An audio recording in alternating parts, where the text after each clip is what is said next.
청칙할 때 한번 봤죠. 갑이 을한테 팔고 을이 다시 병한테 팔아요. 자, 부동산 등기 특별조치법은 이런 경우 을은 갑으로부터 등기를 하고 다시 병한테 등기 넘겨라 이렇게 규정되어 있죠. 그런데 을은 또 등기하면 돈이 들어요. 세금도 내야 되고. 그래서 자기 앞으로 등기를 하지 않아요. 이걸 미등기 상태로 전매합니다. 미등기 상태로 전매. 그래서 갑에서 병으로 다이렉트 등기 넘겨버려요. 이 등기를 병을 최종 맨 마지막 매수인 갑을 최초 매도인 을을 중간자 해서 병 등기를 중간 생략 등기라고 해요. 중간 생략 등기. 중간자 을의 등기가 생략된 등기. 중간 생략 등기. 자, 그러면 강행법규 위반이죠. 강행법규 위반한 법률행위. 강행법규 위반한 물권행위. 법률행위예요. 원래는 무효지만 이놈이 있네. 매매라는 실체가 있죠. 그래서 이 등기는 실체관계 부합법률에 따라 유효. 등기가 유효니까 얘는 소유권 취득해요. 이놈도 유효로 맞춰줘야 되고 따라서 해당 법 규정은 위반했는데도 무효가 아닌 유효로 보죠. 그래서 해당 법 규정은 효력 규정이 아닌 단속 규정. 그래서 효력 규정이 아니에요. 단속 규정. 이게 중간 생략 등기예요.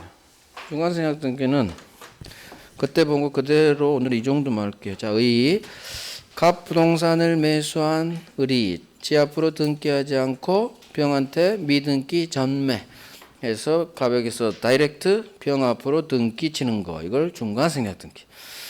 자, 미등기 전매 밑줄. 자, 2번. 부동산 등기 특별조치법은 이러한 중간 생략 등기 금지하고 있어요. 못하게 하죠. 하지만 이 법은 밑줄 단속 규정. 따라서 이를 위반한 중간 생략 등기도 유효. 저기 미등기 전매 행위도 유효. 이 세 개가 시험에 나와요. 효력 규정 아니다. 미등기 전매도 유효다.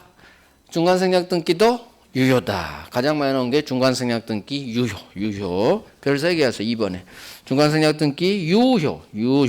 별 3개. 자, 나머지는 3월에 할 거예요. 3월에 샥 정리할 거예요. 오늘은 진도 때문에 그래요. 다른 등기 청구권 또 봐야 되거든. 자, 넘기셔서 203페이지.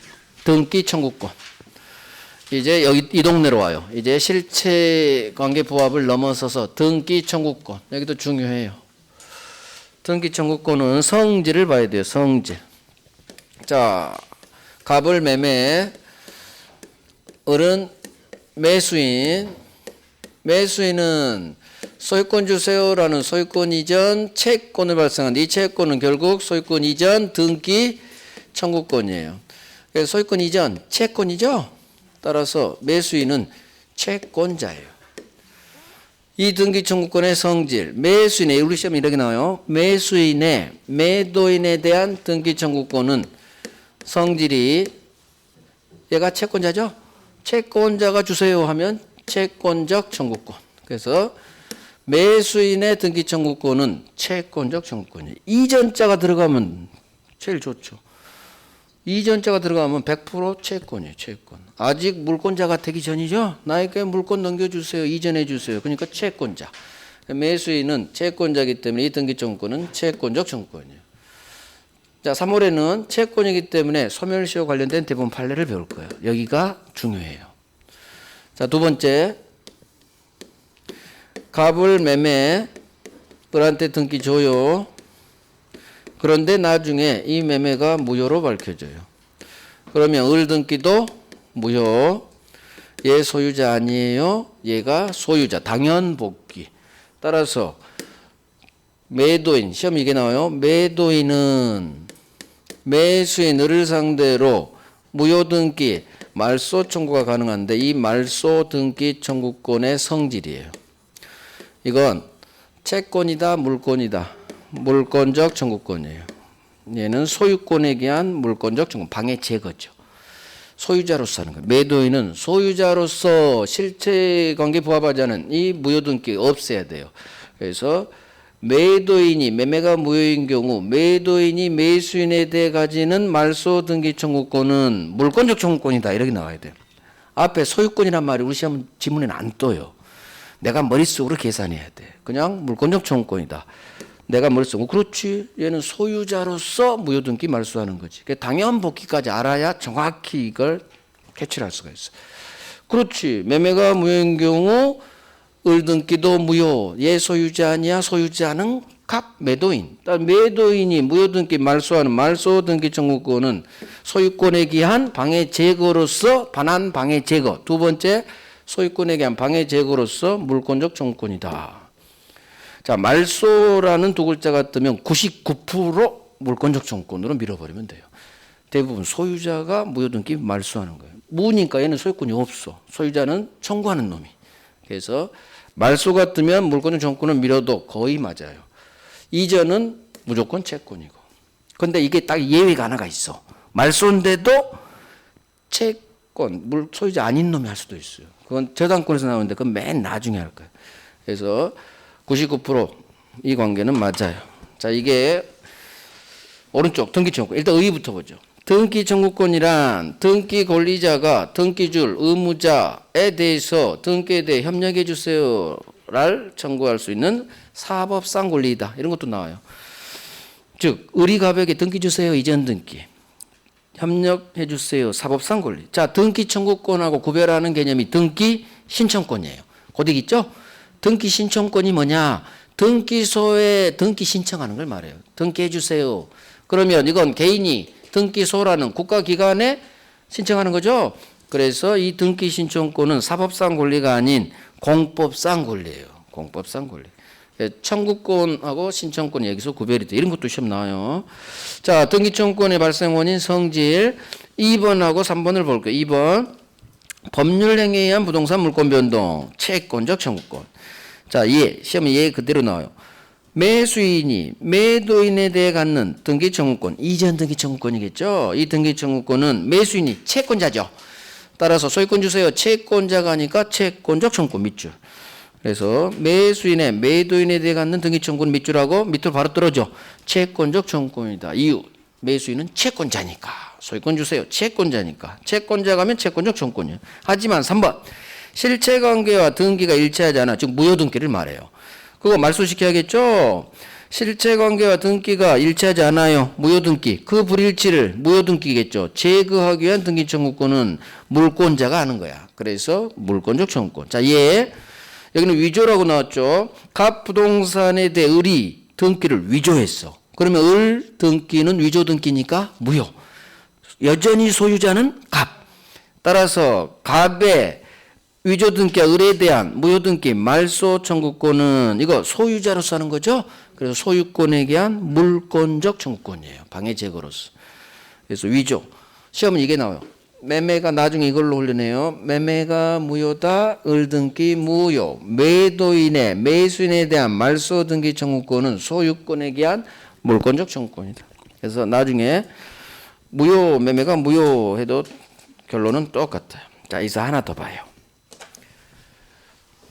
진정명의 회복을 원인으로 한 소유권 이전 등기 이걸 할 거예요. 을이 위조해서 등기를 격려했네요. 그 다음 팔겠죠. 병한테 팔아요. 매매. 병 등기 박아요. 병이 또 한 번 팝니다. 매매. 현재 정 앞으로 소유권 등기가 돼 있어요. 자, 위조 등기는 무효. 암놈 등기가 무효면 등기 공신력 없으니까 병 등기도 무효. 마찬가지 암놈 등기가 무효면 정 등기도 무효. 어느 누구도 소유권 없다. 소유자는 맨 암놈 갑이에요. 그러면 무효 등기에는 소유자 갑은 말소를 시켜야 돼요. 이놈 무효 등기만 말소한다고 해서 소유권이 회복되지 않아요. 얘가 말소되면 얘가 법적으로 등기부등본상 소유자가 돼요. 따라서 이놈 것만 말소하면 안 돼. 얘도 말소, 얘도 말소, 얘도 말소. 그래야 등기부등본상 얘가 소유자로 나타나요. 등기법에서 이제 배우실 거예요. 다 말소가 돼야 등기부등본상 얘가 객관적으로 소유자예요. 따라서 갑은 을을 픽으로 잡고 병을 픽으로 잡고 정, 세 놈을 상대로 소송을 걸어서 판결문 받아서 말소, 애들이 협력을 안 해주면. 그래서 세 놈을 픽으로 잡고 소송을 걸어야 돼요. 그런데 을, 병이 중간에 한 10명이 거래됐다고 해봐봐. 그럼 10명을 잡아야 돼요. 픽으로. 어떻게 잡어? 사우디 가서 안 돌아온다고 하고 저기 아르헨티나 가서 안 돌아오고 소송을 걸려면 픽으로 잡아야 돼요. 연락처를 모르겠어. 주소도 모르겠고. 그럴 때 원래는 각 무효등기에 대해서 소유권에 대한 말소 청구로 다 말소시켜서 회복해야 되는데 등기 말소 청구로 회복을 해야 되는데 거래가 튈수록 갑 입장에서는 이게 힘들어진다. 그래서 우리 대법원이 세 놈 고생하지 마시고 현재의 등기 명의인 한 놈만 패세요 그래요. 현재의 등기 명의인인 정을 상대로 바로 다이렉트 이전 등기를 받으세요. 정으로부터 갑 당신은 소유권이 이전됐다는 이전 등기를 박아버리세요. 그러면 소유자 회복돼 버렸죠? 등기부등본상 소유권 등기됐잖아. 그래서 말소 대신 하는 게 소유권 이전 등기예요. 그러면 항상 등기 너는 어떻게 소유권 취득했니? 등기 원인을 등기소에 기재를 해야 돼요. 그러면 매매, 상속, 증여 이런 걸 기재해야 되는데 얘는 매매, 상속, 증여 그런 게 없죠. 법률행위가 없죠. 그럴 때 판사가 저 등기 원인 뭐로 적어요? 등기소에 이거 신청할 때 그럼 판사가 일일이 알려줘. 이거 적어요. 진정한 소유자 명의 회복. 등기 원인이 얘가 되는 거예요. 진정 명의 회복. 이 명의는 소유자 명의예요. 진정한 소유자 명의, 줄여서 진정 명의 회복을 등기 원인으로 하는 소유권 이전 등기. 이 단어를 그대로 외워야 돼요. 진정 명의 회복을 원인으로 하는 소유권 이전 등기. 이것은 등기 말소 대신하는 거예요. 따라서 둘은 같아요. 성질이. 그러면 진정명의 이전 등기 이렇게 줄여서 할 건데 진정명의 회복 지금은 이제 전체를 할 거예요. 진정명의 회복을 원인으로 하는 등기 원인으로 하는 소유권 이전 등기는 등기 말소 청구하고 똑같다. 따라서 진정명의 이전 등기 성질 채권 물권 채권적 청구권이에요? 물권적 청구권이에요? 물권적이지. 왜? 갑이 소유자잖아. 따라서 물권적 청구권. 이전 등기인데도 이건 물권적 청구권이요. 아까 이전 등기, 아까 100% 하면 역시 안 되는구나. 제가 아까 100%라겠죠. 이전 등기 나오면 바로 여기서 깨져버리네. 이전 등기인데 채권 아니잖아. 채권죠. 역시 이 세상에 100%는 없어. 어디선가 툭 튀어나와. 바로 튀어나오네. 이전 등기 때도 진정명의 회복을 원인의 이전 등기는 이거 소유권에 기한 물권적 청구권이에요. 왜? 소유자로서 하는 거야. 등기 말소. 이것도 소유권에 기한 등기 말소니까 물권적 청구권이죠. 그래서 성질이 진정명의 회복을 원인으로 한 소유권 이전 등기 청구권은 성질이 소유자가 하는 소유권에 기한 물권적 청구권이다. 누구를 상대로 하느냐? 현재의 등기 명의인을 상대로. 이것도 시험에 한 번 나온 적 있고 이것도 성질 나온 적이 있어. 이렇게만 나왔어. 그래서 2번 나왔어요. 잘은 안 나와요. 그래도 중간중간 등기 말소하거나 또는 진정명의 이전 등기 이게 중간중간 계속 나오니까 알고 계셔야 돼요. 자, 5번. 진정명의 회복을 원인으로 하는 소유권 이전 등기 청구권이요. 자, 이전 등기 청구권인데 이거 물권적 청구권입니다. 물권적 청구권. 이유는 소유자가 하니까. 자, 요건 이미 자기 앞으로 소유권 등기가 되어 있었거나 또는 법률 규정으로 소유권을 취득했어. 법률 규정이니까 등기 안 돼 있어도 상관없다는 얘기예요. 등기, 소유자 등기가 돼 있거나 아니면 법률 규정에 따라 등기 없이 소유자로 인정되는 자 밑줄 진정한 소유자가 하는 거예요. 주체.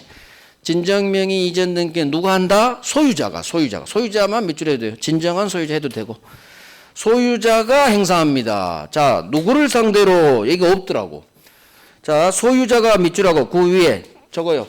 현재의 등기 명의인을 상대로, 현재의 등기 명의인을 상대로. 나중에 이 그림을 그려야 돼요. 그림으로 이해하셔야 돼. 그래서 정, 현재의 등기 명의인을 상대로. 자, 넘겨봐요. 현재의 등기 명의인 정을 상대로 한 놈만 팬다. 한 놈만 이전 등기로 받아버려요. 말소 대신. 그래서 동그라미 2번. 내용은 보지도 마시고 등기 말소 청구권과의 관계 있죠. 자, 내용은 우리 시험에 절대 안 나와요. 기판력이라 민사소송법 영역이라 이 판례도 절대 앞으로 나올 일도 없고 30년 기출도 아니에요. 이건 우리 공인중개사 교재에 들어가서는 안 될 판례가 들어가 있어요. 자, 등기 말소 청구 대신 그것만 적어놔요. 등기 말소 청구하는 대신 진정명의 이전 등기 청구할 수 있다. 그것만 파악하면 돼요. 그래서 진정명의 회복을 원인으로 한 소유권 이전 등기는 언제 한다? 등기 말소 청구 대신 하는 거야. 그 같은 거야, 같은 거. 그래서 등기 말소 청구나 진정명의 이전 등기나 같다.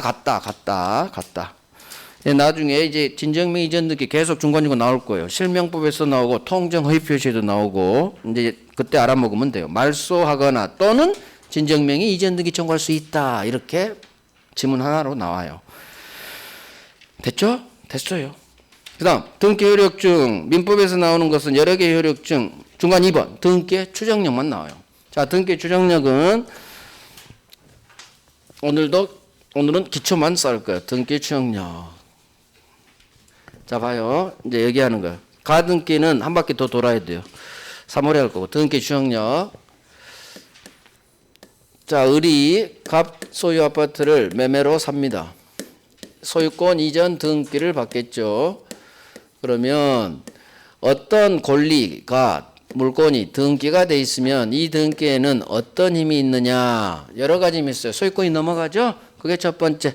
권리가 변동되는 효력. 이런 여러 가지 효력이 있는데 우리 민법은 어떤 사실을 추정해 줘요. 등기가 돼 있으면 일정한 사실을 추정해 줍니다. 마치 점유하고 있으면 점유의 모습을 몇 개 추정해 주듯이 등기의 추정력이에요. 그러면 등기를 받고 있으면 어떤 사실을 법이 인정해 주느냐. 세 가지를 인정해 줘요. 첫 번째, 당신 앞으로 박혀있는 등기 박혀있는 이 권리 소유권이 당신은 있는 걸로, 즉 등기되어 있는 권리가 적법하게 당신한테 있는 걸로 추정해 줘요. 권리적법 추정. 두 번째, 등기 박을 때는 항상 등기 원인이 있죠. 매매 증여 상속과 같은 등기 원인도 적법한 걸로 추정. 두 번째, 혹시나 관련 절차가 필요하다면 등기 절차도 적법하게 거친 걸로 추정해줘요. 결국 이게 추정력에 어디까지 미치느냐, 어떤 사실에 미치느냐 물적 범위라고 해요. 등기되어 있는 권리가 당신한테 적법하게 있는 걸로 추정. 등기 원인도 매매한 것 당신은 돈 주고 사셨네요. 매매 사실이 있네요. 추정. 원인도 적법. 토지거래 허가구역 내였다. 이 토지가. 그러면 관련법에 따라 토지거래 허가 절차도 거친 걸로 추정. 그래서 권리적법, 원인적법, 절차적법이 추정된다. 간단해요. 간단. 이 간단한 게 그냥 흘러가는 걸로 나와요. 자, 그러면 등기 추정력. 그러면 봐보죠. 추정되면 어떤 효과가 있다. 자기가 적법한 소유자로 추정되죠. 항상 세트. 추정되면 인정되니까 지가 이 사실, 추정되는 세 가지 사실을 지가 입증할 필요가 없어요. 입증은 네 등기 무효야. 반대 사실을 주장하는 상대방한테 넘어가요. 여기서는 이건 잘 안 나와요. 점유에서 잘 나오고. 자, 등기 추정력의 등기가 있으면 이 등기에 상응하는 어떤 실제법상의 권리가 등기 명의 이놈한테 있는 걸로 추정되는 효력. 이게 등기의 추정력입니다. 자, 추정력 물적 범위 2번 갑니다. 2번. 등기 원인 교재 순서대로 할게요. 등기 원인도 적법한 걸로 원인적법. 이렇게 제목만 보세요. 원인적법. 자, 한 장 넘기세요. 2번. 절차도 적법하게 거친 걸로.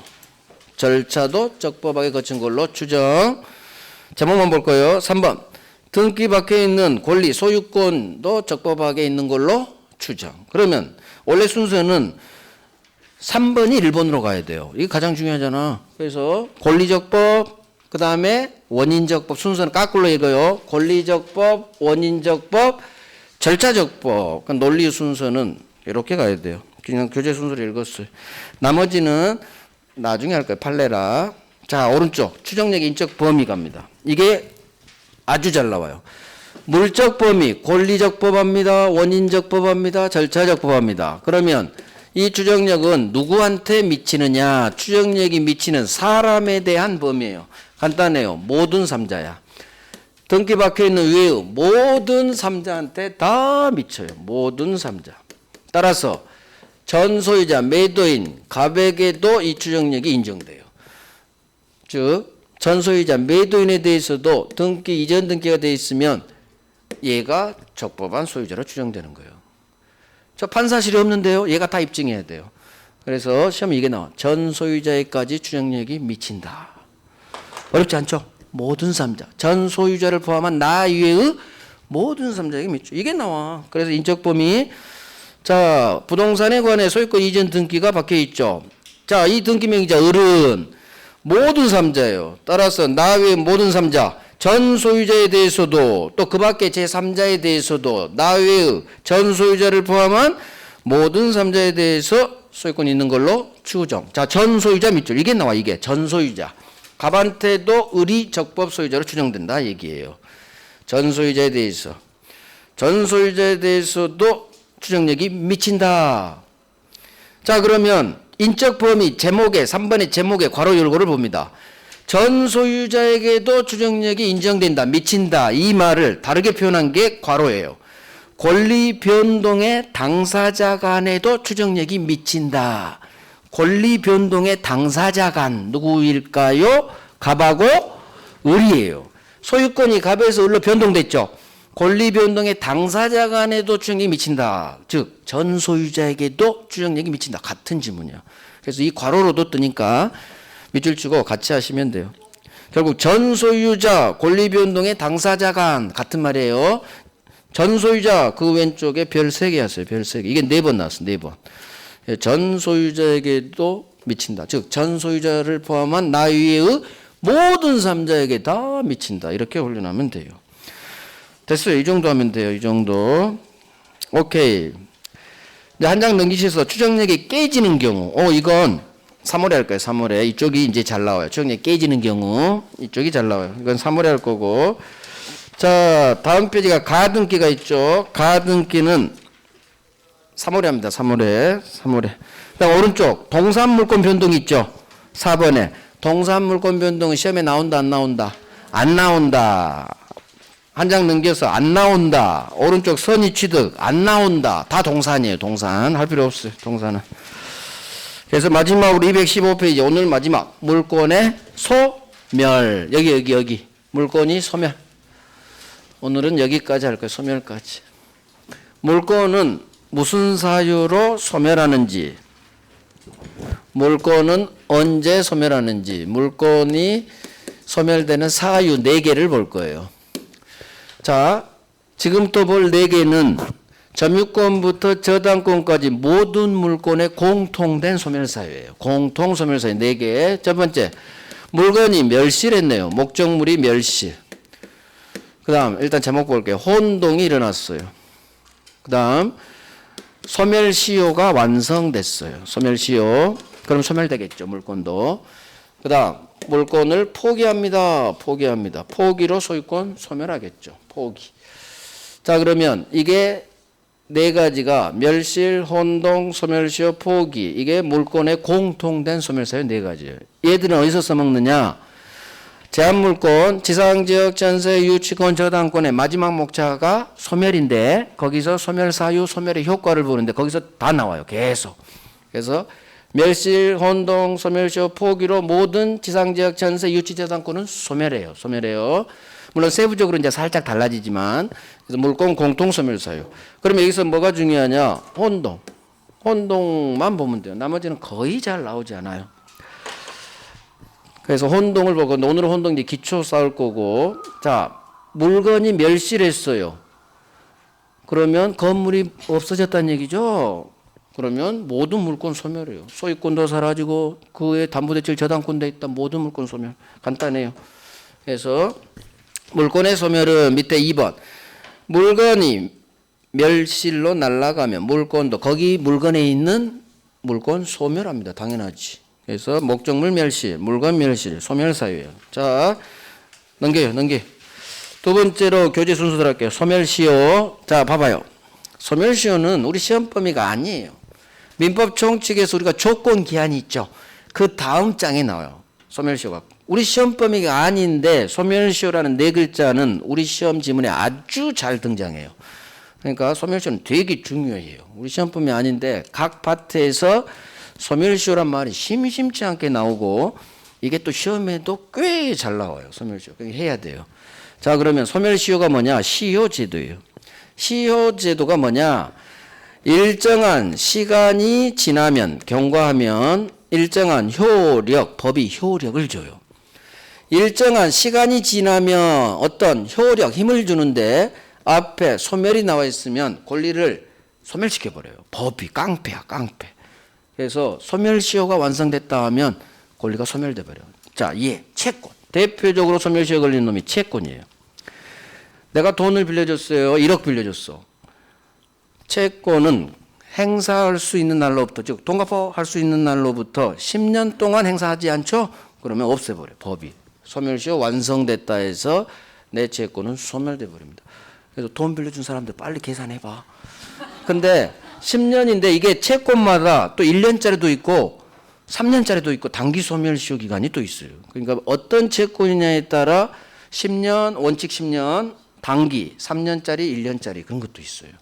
자, 원칙적으로 10년에 소멸시효 걸리는데, 자, 그러면 우리는 물권이죠. 지금 물권, 점유권부터 저당권까지 이 물권 중 소멸시효에 어떤 건 걸리고 어떤 건 또 안 걸려요. 물권은 좀 복잡해요.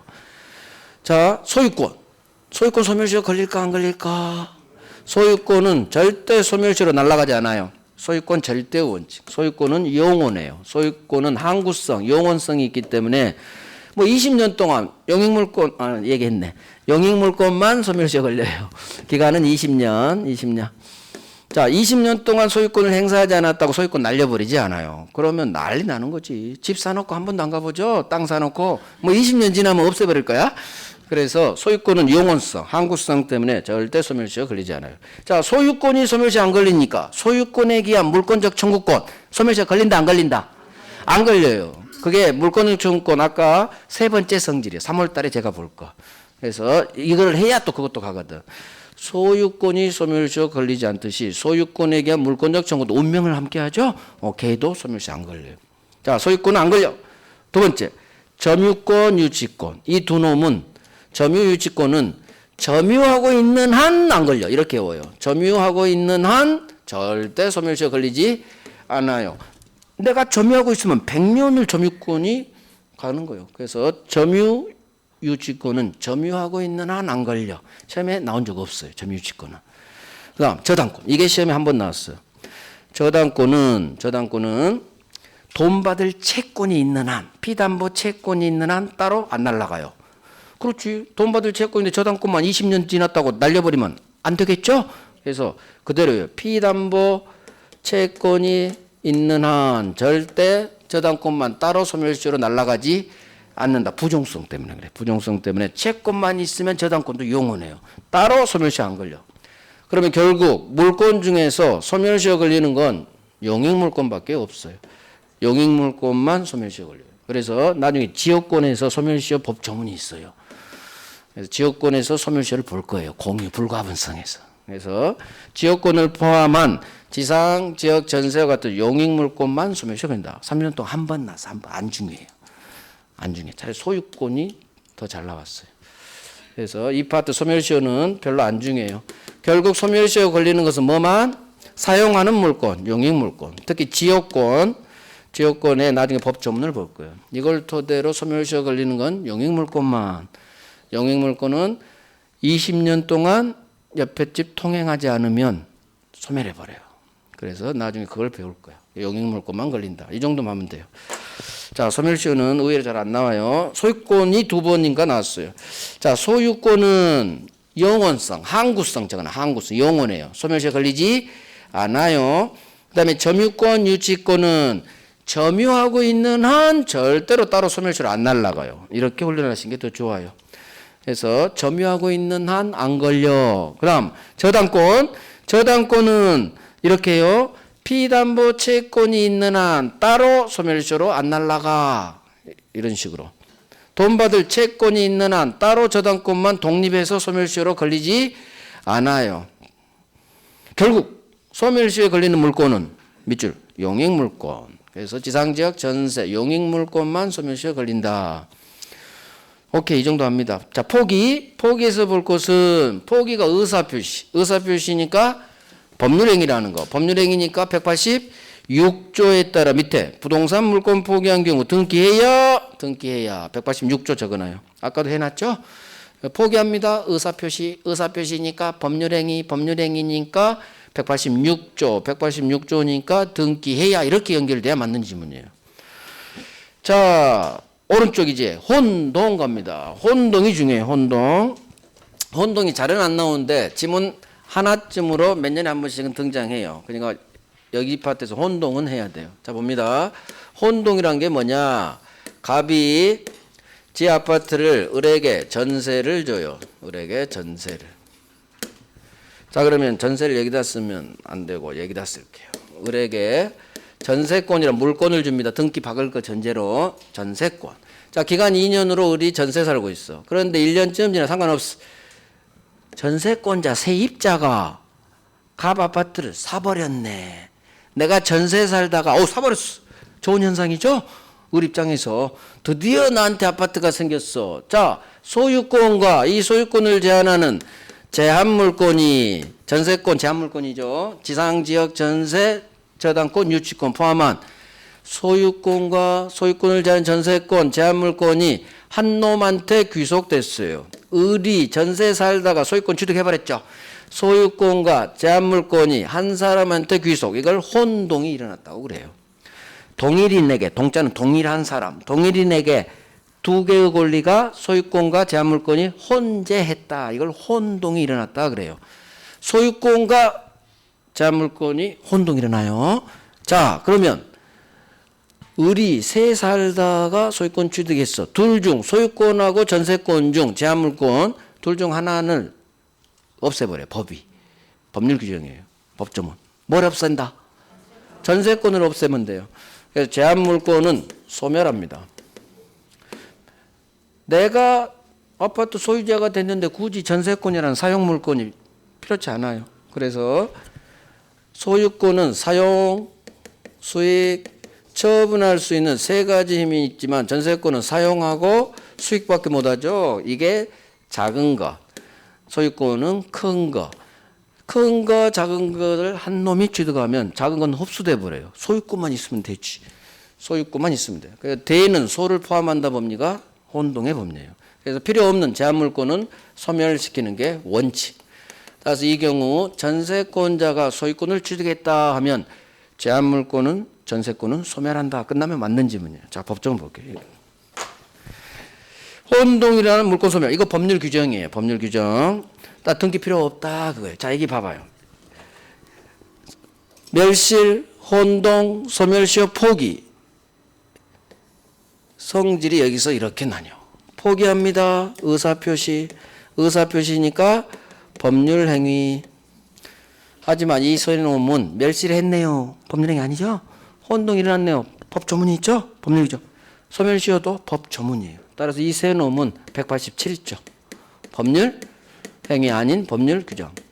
즉 이놈들은 멸실, 혼동, 소멸시효로 소멸하는 것은 등기 없이 바로 소멸해버려. 등기 필요 없어. 187조. 하지만 포기로 소멸하는 것은 포기합니다. 의사표시. 의사표시니까 법률행위. 법률행위니까 186조. 등기해야 포기율이 생겨요. 그래서 제가 순서를 멸실, 혼동, 소멸시효, 그 다음 포기를 맨 밑으로 떨쳐버려요. 동네 때문에. 그래서 기초고, 자, 법조문. 그래서 혼동, 법조문이 있죠?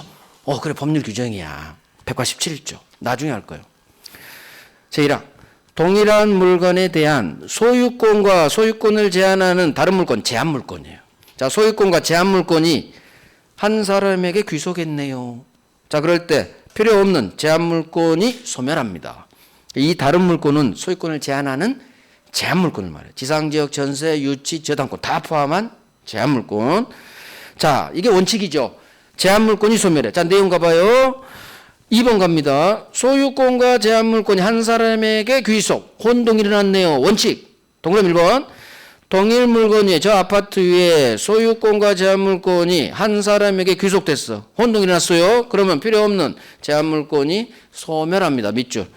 소유권과 제한물권이 혼동이 일어나면 뭐가 소멸한다? 제한물권이 소멸해. 이게 필요 없어요. 작은 거니까. 소유권 하나 있으면 돼. 제한물권은 소멸시킵니다. 법률 규정. 등기 없이 바로 소멸해요. 187조. 자, 예를 들어 이렇게 예로 나와요. 갑 토지의 을 지상권. 그런데 지상권자 을이 소유권을 취득했죠. 그러면 혼동이 일어났네. 지상권, 제한물권과 소유권이 혼동이 한 사람한테 귀속됐죠. 그러면 필요 없는 제한물권, 지상권은 소멸한다. 이렇게 끝나면 맞는 지문이란 얘기예요. 그래서 지상권이라는 제한물권과 소유권이 한 사람에 귀속됐죠. 을 지상권은 소멸. 소유권만 있으면 되지. 지상권이 뭐가 필요해. 됐어요. 이제 예외 갑니다. 자, 봐요. 이제 시험은 이 예외가 더 잘 나와요.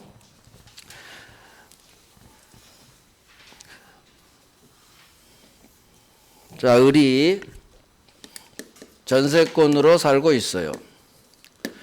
그런데 그 후 갑이 담보대출을 일으켜.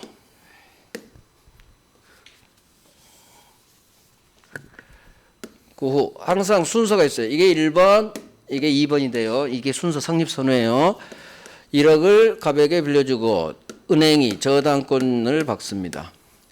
자, 이 갑 아파트에는 을 전세권자가 현재 살고 있고 또 은행에 돈을 1억을 담보대출 일으켜서 저당권도 받겨 있어요. 이 관계인이 세 놈이에요. 소유자 갑, 전세권자 을, 저당권자 평. 자, 이 상태에서 을 전세권자가 소유권 취득, 혼동이 일어나요.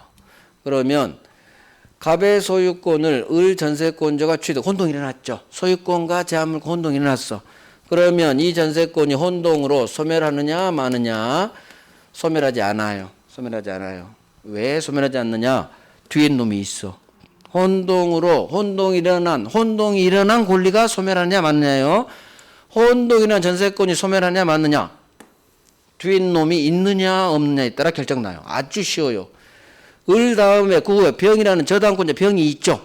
뒤에 놈이 있으면 혼동 일어난 이 제한물권은 소멸하지 않는다로 끝나요. 뒤에 놈 병이 있네요. 그래서 누가 혼동이 일어났는지를 봐야 돼. 만약 을이 지금 혼동이 났죠. 그러면 자기 뒤에 놈 뒤를 돌아봐요. 병이 그 후에 생겼죠. 자기 뒤에 놈이 있죠. 을 입장에서 뒤에 놈이 있죠. 병. 소멸하지 않아요. 자, 이유는 시험 문제 푸는데 아무 상관없어요. 오늘하고 영원히 안 해요. 얘가 전세금을 3억에 주고 새 살고 있어. 담보대출 1억 들어갔어. 자, 소유권을 취득했어. 만약 원칙대로 필요 없는 전세권 소멸하세요 해버린다면, 가정이에요. 만약 혼동으로 소멸시켜버리면 어떤 문제가 발생하느냐. 얘가 채무자고 얘가 채권자니까 얘가 소유권을 취득해도 빚은 이놈이 채무자예요. 병 입장에서. 따라서 이 채무 1억을 갚지 않으면 저당권자는 얘가 소유자죠. 전세권자가. 하지만 저당권자는 경매로 날려버려요. 이 아파트를. 자, 경매로 날렸어. 만약 소멸했으면 아무것도 못 챙겨. 저당권자가 1억 그냥 가져가 버려. 근데 낙찰대금 1억이다.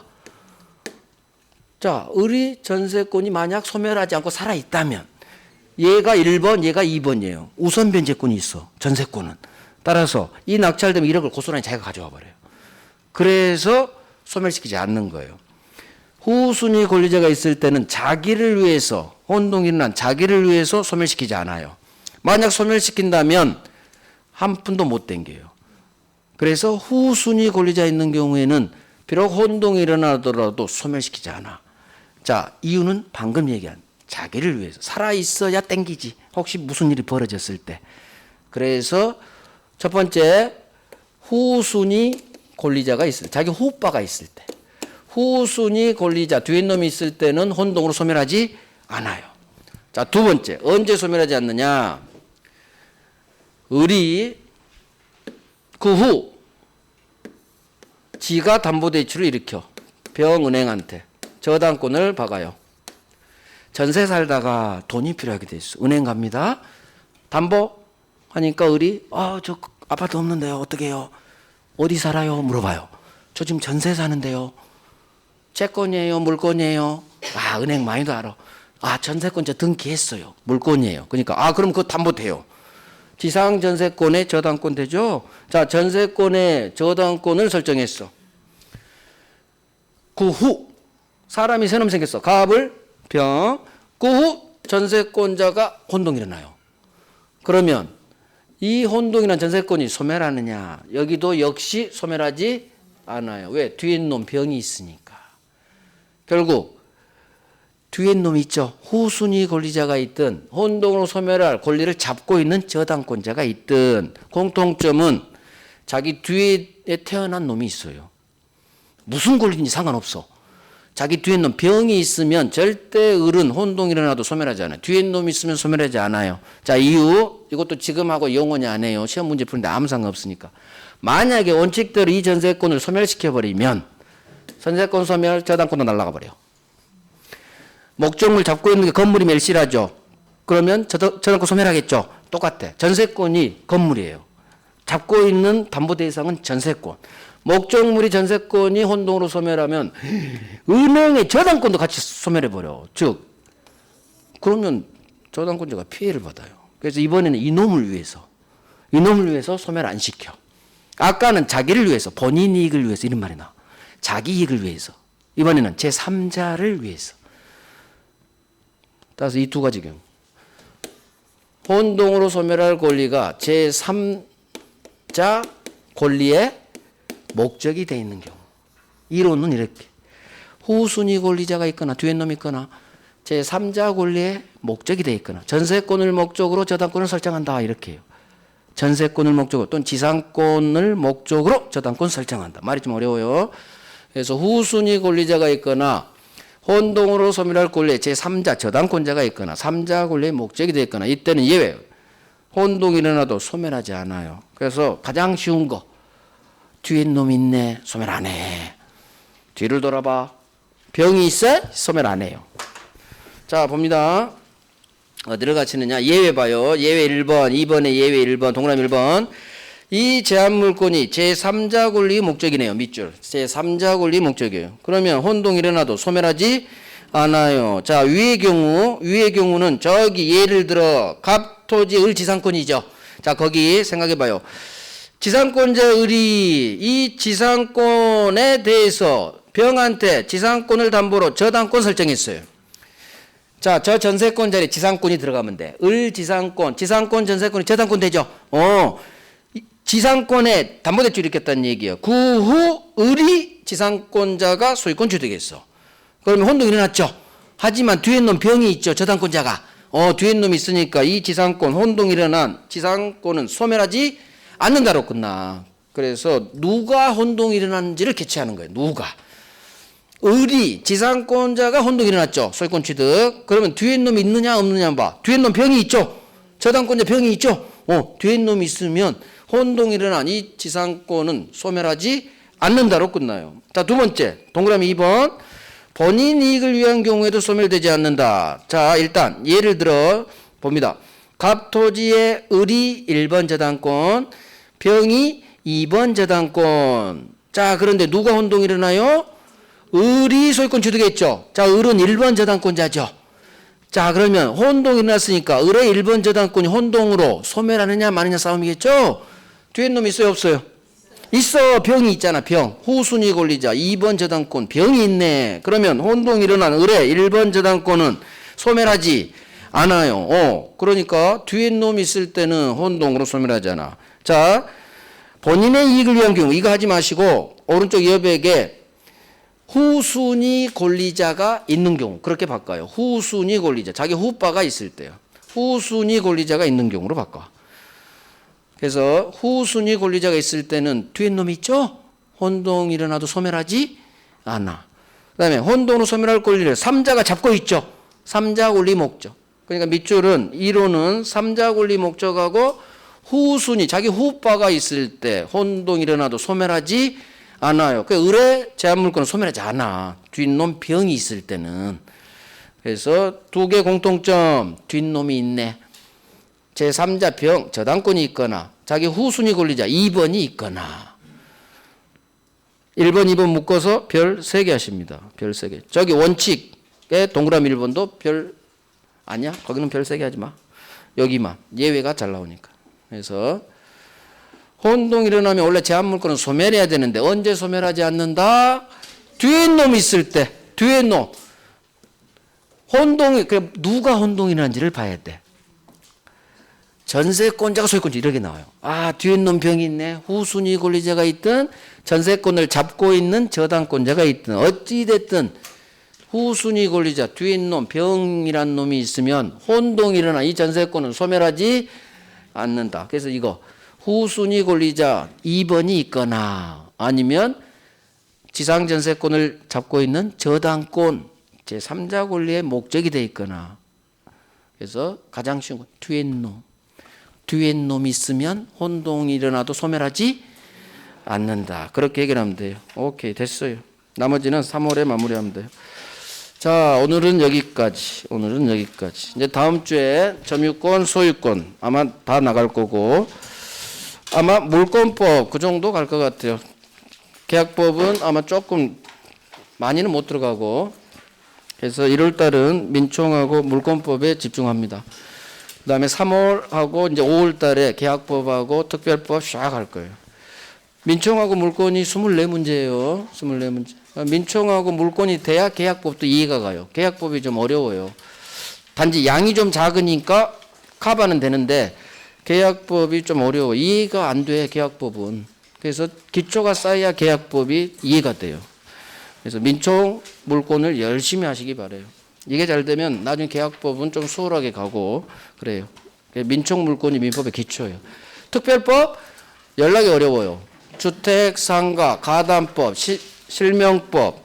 자 그거 실명법은 물권행위 유인론으로 해결되고 주택임대차, 상가임대차는 임대차 계약, 계약법을 해야 가고 가등기담보법은 저당권을 알아야 가등기담보법이 이해가 가는 거예요. 그래서 특별법은 민법이 기초가 됐을 때 가는 거예요. 특별법 맨 나중에 해도 돼요. 나중에. 그래서 마음을 급하게 잡지 말고 현재에 충실해야 돼. 현재. 우리 다음 주 설이더라고요. 아하. 새해 복 많이 받으세요.